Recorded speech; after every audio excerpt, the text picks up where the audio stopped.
Hi, everyone, and welcome to this new WSET Bite-Size webinar. Today, the wonderful Victoria Daskal is joining us to talk about sparkling wine, their style, their method, and their regional expressions. Hopefully, you're joining us with a glass of fizz in hand as well. My name is Iris Fabre. I'm an educator at WSET School London, and the Wine and Spirit Education Trust is the world's leading provider of qualifications and courses for wine, spirits, sake, and beer. WSET has over 55 years of experience in designing and delivering education to help both wine professionals as well as consumer enthusiasts. And they will learn about all their favorite drinks. You can take WSET qualification in over 70 countries through a network of more than 900 course providers. And if you're interested in finding more about starting your WSET journey, you can visit wctglobal.com to find your nearest course provider. Note that this webinar will be recorded and available to watch via the WSET Global Events Hub on YouTube. And if you have any questions, please feel free to pop them in the Q&A box below, and we'll try to cover as many as possible at the end. And now, let me introduce you to the person who's going to do most of the talking, Victoria Daskal. Hello. So Victoria is a wine writer, educator, presenter, and consultant with over 15 years of global experience. She holds the OIV MSc in International Wine Management, and her writing began when she was traveling. She was contributing to Jancis Robinson's Purple Pages, which brought her to London. She has worked in fine wine sales, international events, and publishing, including 6 years as managing editor of the World of Fine Wine. And in 2020, Victoria founded the Mummy Wine Club, award-winning club, which has now evolved into Victoria Daskal Wine, offering masterclasses and private tastings. She's also a certified educator, teaches WSET levels 2, 3 diploma, leads tour for Martin Randall Travel, judges competitions, and develops educational content for Old Vine Conference. Now, take it away, Victoria. Iris, thank you so much for the warm welcome, and thank you everyone for joining in for this tasting, or not tasting actually, virtual webinar of sparkling wine. So in this bite-sized webinar, we're going to cover off the different styles, methods, the regional expressions, as much as we can, and of course answer some of your questions as well. So one of the things I definitely would like to cover, of course, is how these different wines are produced. So going to jump into traditional method, tank method, and ancestral method production, so you can really understand why those flavors come out through those different expressions, what drives the quality, what drives the price, why some are more popular than others. So hopefully we can cover as much of that as possible today.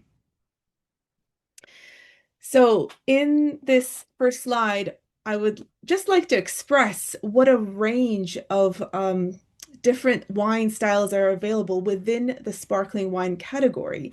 It's just incredible to me to see that, what you might find on the shelves today, they're coming from completely different origins, different countries, and then within the countries from different regional expressions. We have different styles that range from bone dry to off dry to sweet, fruity and young to more matured and complex. Of course, you can see the different colors. So in sparkling wine, you can have white sparkling, rosé, red sparkling, orange sparkling, different price ranges as well. You can find things that are very affordable, under £10, $10, up to, some of the most expensive wines in the world are sparkling wine. So huge range there. Equally, the range of drinking windows. So some sparkling wines are created to be drunk straight away, as fresh as possible. Meanwhile, others only reach their full potential after many, many years of aging. The different availability of these wines also plays a part. So some are, you'll recognize many of these that you'll see in your supermarket and the corner shop, your favorite wine shop, you'll see these, but some are very rare, very exclusive. And finally, the different application to how to enjoy them. So some of them you might drink just at a party, apero, but actually a lot of sparkling wines now are being seen in restaurant tables with food. There's a lot of ways to enjoy different sparkling wines. So this, I hope, just opens up the kind of amazing world of sparkling wine and where we can go with it. So a little bit about, where to expect to find sparkling wine. I mean, you can find sparkling wine produced pretty much all over the world today. Although actually in the whole world of wine production, according to the OIV, so this is the International Organization of Vine and Wine, over in the whole production of wine, sparkling wine category only represents about 7 to 8%. So it's actually quite a small world, but it's vast inside. I wanted to just give you a little bit of information of, who's making it, who's drinking it. So in terms of the top producing countries, and you'll see them by the flags already represented, but the top producing countries, according to the OIV's latest report, would be Italy, France, Germany, Spain, USA. So these are the top producing countries by volume and value. However, there's a wonderfully kind of emerging market that is surging right now. So countries like Australia, the UK, of course, Brazil and Portugal are really having incredible moment in a boom in production of sparkling wines. Now, who's drinking it? So on the consuming end of it, you have countries like Germany, very big consumer of sparkling wines, France, of course, USA, Russia, Italy, and the UK. So these are the top six wine consuming countries. But of course, the rest of the world takes a big part as well. Now, it's no secret that for a period of time now, overall global wine consumption has been dropping. However, in the past 25 years, the demand for sparkling wine has been increasing. So that's a really interesting twist is that we're not drinking as much wine. Of course, there's the whole drink less but drink better, but sparkling wine has been going very, very steady. So let's have a look. I mean, what do we have in front of us just on this snapshot? So, of course, in France, you'll expect to see champagne of different qualities. So, champagne, but also Cremant. So, Cremant being another style of traditional method sparkling wine, just like champagne, but outside of the region of Champagne. You'll see the Italian flag popping up a lot. I mean, Italy is such a massive, important producing country for sparkling wine, and they have a range of styles. So from Prosecco, tank method styles, Lambrusco, Asti, Moscato d'Asti, but also traditional method sparkling wines like Franciacorta and Trento Doc. You'll recognize, of course, you'll see German Sekt here. England is here, the UK. And then a lot of wonderful countries outside of Europe. So South Africa with their Cap Classique, New Zealand, Australia. In the Americas, you're finding lots of really good sparkling wines. So this is just a little snapshot of where we're going to touch base in terms of what to expect. Now, let's jump into traditional method sparkling wine. So traditional method sparkling wine is really defined by the fact that when you're making the sparkling wine, you start with a base wine and then you add it into another vessel, which is a glass bottle, and you do a second fermentation in the bottle, creating the bubbles. But also, there's going to be a period of lees aging in the bottle that creates this wonderful complex aroma. This is the secondary aromas linked to lees aging. So you get aromas of brioche, toast, kind of creamy notes, pastry notes. And these are what makes champagne and cava and other traditional method wines so special, so complex. Now, the kind of varieties that are usually used for traditional method, they link right back to champagne. So that's very much the benchmark for traditional method sparkling wine. And the varietals there are Chardonnay, Pinot Noir, Pinot Meunier. So that's the classic champagne blend. But they're also growing outside of Champagne. So you'll know them all around the world where high quality traditional method sparkling wine is made, you will find these varieties. But in addition, you'll also find grapes like Chenin Blanc, Pinot Blanc. So that's more to do with like the cremants that are made around France. Although they're making them in traditional method, just like Champagne, they tend to incorporate the local grapes of that region. So like a Cremant de Loire would include the use of Chenin Blanc, which you wouldn't find in Champagne, but because it grows in the Loire, you'll find Chenin Blanc there, Pinot Blanc in Cremant d'Alsace, for instance. Then you'll have varieties like Xarel-lo, Macabeo, Parellada, and these are specifically used for the production of Cava, so Spanish traditional method sparkling wine. Now, just to recap, many of you will have seen this already if you've done the WSET, but just exactly what we're talking about in terms of the steps. So again, you start with a base wine, and that base wine could be a blend of so many different things. It could be a blend of different vintages, so different years the grapes were harvested. It could be a blend of vineyard sites, different varieties, different winemaking techniques. So once you've made your combined blend, that'll be your base wine, a still wine. And then you add a measure of yeast and sugar. You seal it into the glass bottle with a crown cap, and a second fermentation, alcoholic fermentation, takes place in that bottle. Now, besides actually raising the alcohol just a little bit, we're talking about final alcohol to about 11.5, 12.5%. You're also, of course, getting the natural byproduct of alcoholic fermentation, which is carbon dioxide. And so that is the gas that then infuses into the wine, the still wine, and creates the bubbles, the effervescence. And because the glass bottle is inert, it can't escape, it goes right into the wine, creating the bubbly, sparkling wine that we love. So the fermentation occurs. And the magic begins when the yeast actually dies, and we then call it lees, and it settles to the bottom of the bottle, which is kept on its side now for maximum exposure. And as the yeast then just continues to decompose and break down, the process is called autolysis. As that happens, you get these incredible aromas that emerge and get involved in the wine, and you get aromas of pastry and brioche and dough and bread and toast and all these wonderful secondary aromas that really transform the wine from just being very fruity to being much more complex. And the longer that happens, the longer that wine sits in the bottle in contact with the lees, the more profound and pronounced those aromas become. So eventually, that process will come to an end, depending on what the style is that the producer is making, and it'll be time to actually remove those lees. And the process there is called riddling. So you can see this picture of the kind of classic A-frame where you would stack the bottles, and someone by hand would traditionally go around and just twist and kind of tilt the bottles to the point where they've gone from horizontal to vertical, and eventually all of the lees will move right down to the neck of the bottle. That process is very labor intensive, and it's not very practical to do it anymore with the volume that we're usually dealing with.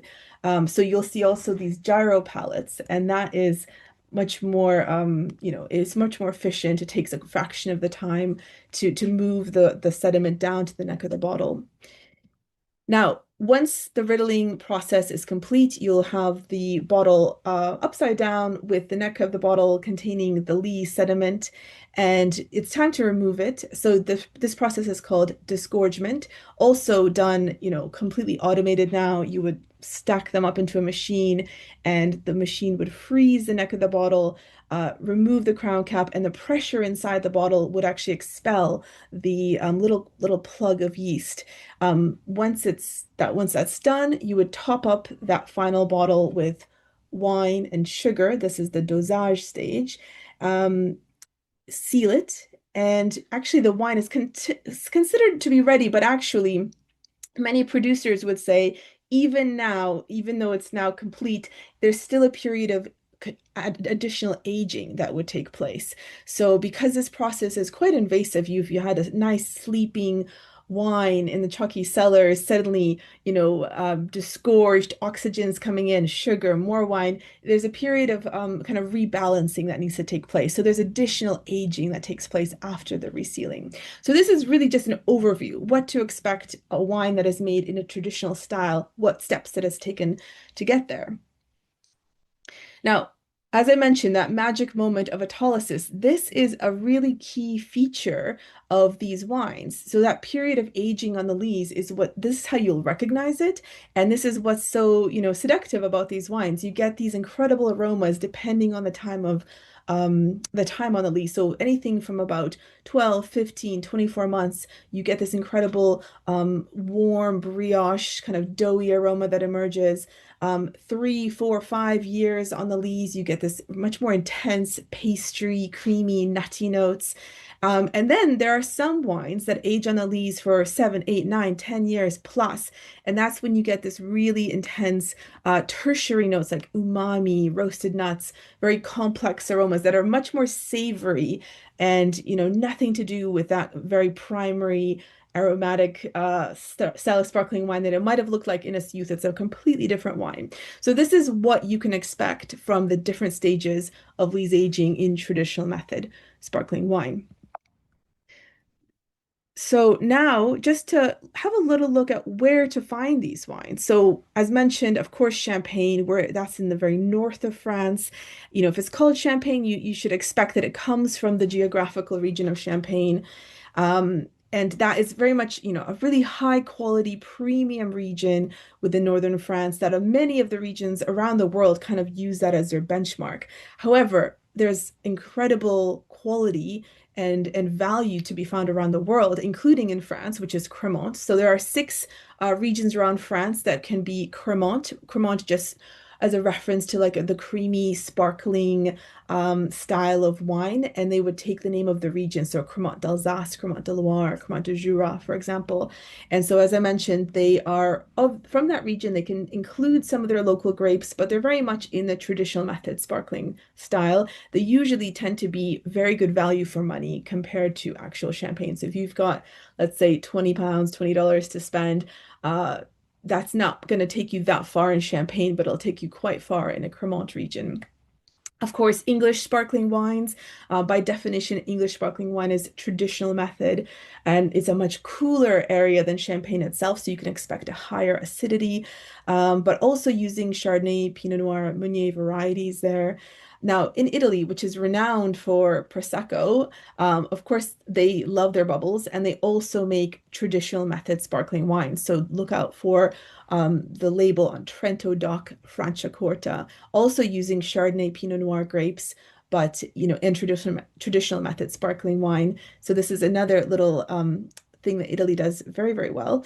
Then you've got Cava and Pét-Nat, which is a higher quality, separate, newer style of sparkling wine from Spain.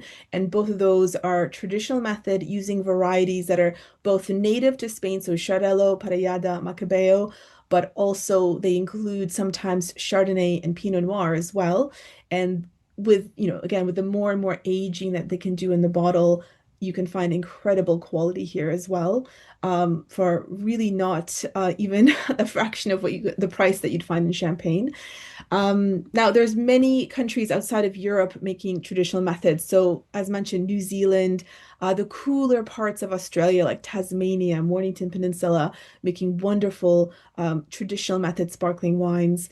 South Africa, for instance, of course, making beautiful sparkling wines, traditional method, and they have their own name for it. So, Cap Classique or Method Cap Classique or MCC. This is all a reference to, the Western Cape, but using that traditional method. So Cap Classique is a specific style. When you see that, you can expect those lovely brioche autolytic notes as well.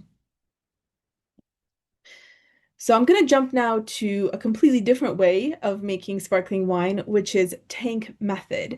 And so as you can see in the picture, this is what you're getting. This is also a wine that has undergone a second fermentation, but instead of it being in the bottle, it's happening in a pressurized tank.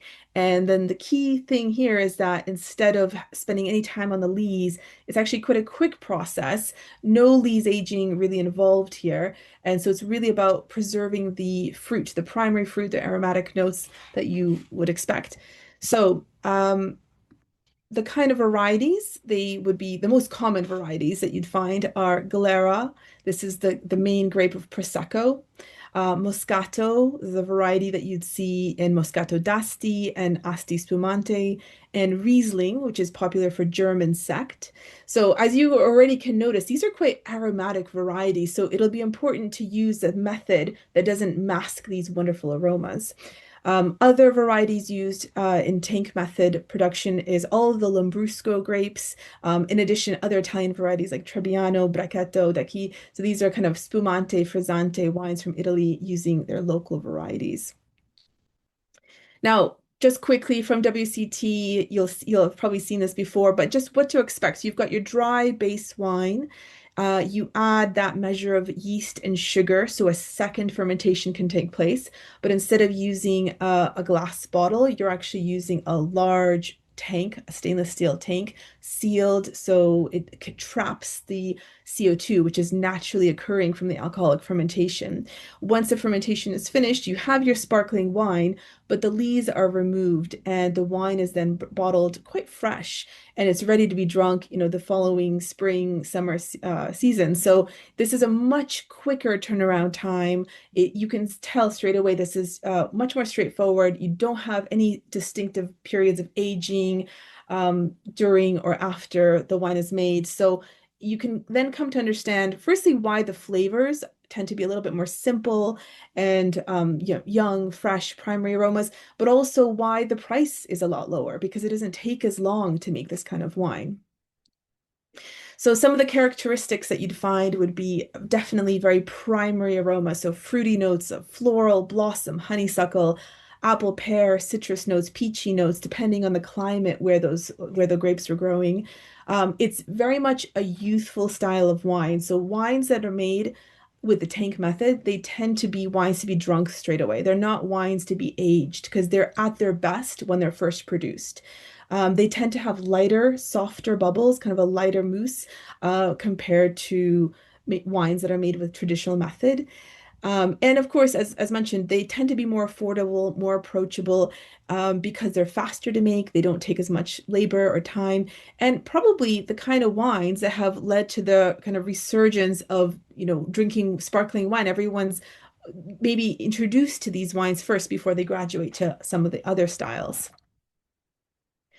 Now, let's review some tank method sparkling wines. So you have your Prosecco, which I'm sure everyone has tried before, but it's important to note the kind of two worlds that you can find of Prosecco. There's the DOC, which is a huge ocean of production in northeast Italy. So Veneto and the Friuli Venezia Giulia area of northeast Italy. And this is Prosecco DOC, quite standard tank method, Galera. It can be from dry to off dry, sometimes even medium, lightly it's sparkling with very fresh fruit flavors. I would say it's much more of an industrial product compared to Prosecco DOCG. So that DOCG means that it's coming from a much smaller geographical area. It's really in the heart of Prosecco, and it's part of this area which is defined by two special cities, towns actually, Conegliano and Valdobbiadene. So you'll see them listed on the labels, depending on where the actual producer is based and where the grapes are coming from. So when you see that you're dealing with that sort of Prosecco DOCG, then you should realize actually that although it's tank method, it's the vineyards look very different. They're, hillsides, getting different kinds of exposure to the sun. It's also very much more of an artisanal product, usually family producers working for generations. And yes, they're still going to be primary, aromatic, very fruity, but there's a lot more kind of finesse and delicate quality to this wine. So it's no, the quality is very different between these two styles. Then quickly, of course, you've got Lambrusco, which can, this takes in kind of red sparkling wine from different sweetness levels. This is from Emilia-Romagna. And then Asti Spumante and Moscato d'Asti, these are from Piemonte in Italy. Now, one point to mention is that they are actually starting from the wine, the juice of the grape, and then you make the sparkling wine using tank method. You're not actually doing a second fermentation, you're doing one fermentation. So that's why they are especially fruity, very aromatic, and also the fact that they're using Moscato grape, which is such an aromatic, kind of grapey, peachy blossom kind of aroma from it. And then just to highlight a few other areas, tank method is used all around the world. These are just the most famous ones, but all around the world, including even in England. So you couldn't call it English sparkling wine, but you can find sparkling wine made in England, but using the tank method. So this is an example of one here. German sect, especially when they're using the Riesling variety, which is very aromatic, this will be tank method. But do note that some German sect, actually quite a lot of German sect, is also traditional method. They just tend to be then using the champagne varietals. And then you've got, famous kind of Australian sparkling Shiraz, which, although Australia makes beautiful traditional method sparkling wines from Chardonnay and Pinot Noir, when it comes to sparkling Shiraz, it tends to be tank method to preserve and highlight those kind of big, bright blackberry fruit notes. Finally, let's talk a little bit about ancestral methods, sort of where it all began. So this is also known as Pétillant Naturel or Pét-Nat. And essentially, this is a wine that is still going through its first fermentation and then it is bottled. When it's bottled and sealed, it continues to ferment. And that is what captures some of the CO2, which makes it kind of sparkling. There's only one fermentation. So it's also known Pet Nat. It's very, very trendy nowadays. You can find it all over the world. So a few kind of key features of this style is that because it's bottled while it's still fermenting, you'll still have the lees left over in the wine, which then just create a slightly cloudy effect in the wine. So that's one thing that to expect is because you find this kind of cloudy sediment, a little bit hazy in the wine. Also, it's going to be softly sparkling and doesn't have that full, 6 atmospheres of pressure as a traditional method sparkling wine. It's a little bit more of a softer bubbling effect. You might have noticed just how fun and playful pet nats are. I mean, you can tell by the label, they're always very, fun and artistic, quirky. They're often sealed with a crown cap. People kind of consider them very easy drinking because, they've got soft bubbles, lots of fruit flavor. They're not wines that you would age necessarily. They're just wines to enjoy, very unpretentious. And they are very much in line with the kind of natural wine movement because they do follow that kind of minimal intervention, nothing added, nothing removed. They usually have spontaneous fermentation, maybe some bottle variation between them. So they're really fun. They're quite an interesting style of wine to explore under the sparkling wine category. So just to show you where to look for these wines. So very, of course, traditionally method ancestral key one would be like a Blanquette de Limoux. So we're in the Languedoc region, southwest France, variety of Mosaic. You can also find Method Ancestral in other parts of France, so including Savoie, Jura. This is a Bougie Cerdon. This is actually a blend of Gamay and Pulsard. Then you've got the Pet Nat, which is taking over the world. I think you can find Pet Nat all over France, Loire, Beaujolais, but Europe and Germany, Austria, everyone's kind of making fun styles of it all over the world, California, Australia. And the thing to note here is just they come in every color. You can have orange, white, pink, red. And then finally, I just want to throw this in there. It's not strictly a pet nat or a method ancestral, but it's just a slightly odd category that it needs to be mentioned, which is a col fondo prosecco. And so, although it is actually starting off with tank method, it's bottled with the lees, and the lees continue to age, and so it is a kind of a cloudy prosecco that and it is made in a more of like an artisanal kind of farmhouse style prosecco, so different from the classic prosecco that you'd see in the supermarkets. It's a much more smaller production, artisanal. It's in the world, I would say, like alongside the pet nats, you might find a col fondo. And because it's aged in the lees, you get that cloudy look, and you might want to kind of shake the bottle a little bit to make it more uniform as you pour it. So a really interesting style there as well.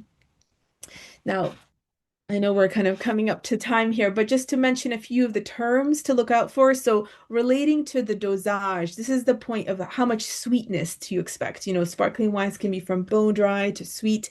So if you find the wine is brut nature or zero dosage, that would mean that it has no sugar added. It could have up to 3 grams per liter, but technically it's no dosage, meaning it's really going to be the driest of dry sparkling wines. Brut is really classic. This is also considered dry, but you're allowed to have up to 12 grams per liter of sugar. So you can feel that kind of roundedness, a little bit more of a balanced with acidity sensation on the palate. Confusingly, when you see extra dry, it actually just means a little bit more sweet. So that's 12 to 17, and that's something that you normally find on Prosecco bottles. So it looks like extra dry suggests dry. It's actually quite a lot of sugar in there, which is probably why a lot of people enjoy it. And then demi-sec and doux, these are really distinctly sweeter styles of sparkling wine, the kinds of champagnes that you might pair with a dessert at the end of the meal. Non-vintage is usually it'll just not have any year on it at all. And that just means it's coming from a blend of years, usually the past three plus a little bit of reserve wine. Whereas a vintage would be just from the 1 year, not made necessarily every year, but usually in its best years. And it really shows the kind of quality of that year, the kind of personality of that year. And then terms like Blanc, Blanc de Noir. So this is white from white, meaning a kind of white wine from white grapes or white from black, a white wine from some of the black grapes like Pinot Noir, Pinot Meunier. So I recognize we're probably going way over time. Iris, if I can invite you back to ask any questions and see if there's anything to add. Yeah, absolutely. Thank you, Victoria, for this very enlightening, comprehensive presentation of sparkling wine. So we did get a few questions. So we had Olga, hello, asking why are the bottles shaped the way they are? Does it has anything to do with the pressure in the bottle? That's a really good question. I think the shape of the bottle loosely is, what you'd expect in wine, but a little bit always fatter, thicker glass, and that's the real key is that the glass that is used for sparkling wine is always going to have to be a bit heavier and thicker to contain the pressure inside. That's my main understanding of it. In terms of the actual shape, it's very, it's almost like a Burgundian bottle, but like plumped out a little bit. And then I think a lot of champagne producers can be quite creative with it in the way that, some of the, Provence rosés can look like perfume bottles sometimes. I think a lot of champagne producers and sparkling wine producers like to play with it because it's such a beautiful gift that people kind of, yeah, make it a little bit more of a centerpiece sometimes. Yeah, absolutely. Amazing. Thank you. We had Murray asking, do you think vintage sparkling is worth the price premium? Hmm. Oh, well, I think that comes back to like the question of taste and personal taste and budget, of course. It's just really important to know why you're paying for it. And so, for example, if you happen to prefer the wines that are really fresh, like just wonderful primary fruity blossom notes, then if that's your preference, then you probably wouldn't go for vintage because those wines are the ones that actually need further bottle aging to really reach their potential. So I would say only go for them if you are seeking out those distinct, secondary, tertiary aromas, much more complexity. That's why you're paying the premium. So if it's worth it to you, then that's why you're going to pay it. Yeah, fair enough. Okay, I might take one last one. Um, so Alistair was asking, in the traditional method, how much additional alcohol is produced by the secondary fermentation, and also how the ultimate alcohol level or ABV is controlled. Yeah, so that's a great question. So really, when you do that secondary fermentation in the bottle, it's really just a tiny step up. So we're talking like 1 to 1.5% extra of alcohol that you're maybe starting out with 10% or 11%, and you're just jumping up a little bit, but it's enough to create enough fizz to make it a fully sparkling wine. And the way they control it is by a very strict measured amount of sugar to yeast that is, learned in every wine school. Like they know exactly how much they need to put in to get to that amount. So then when it finishes, you get that amount of alcohol you're looking for, and the amount of fizz that you're looking for. Nice, amazing. Thank you.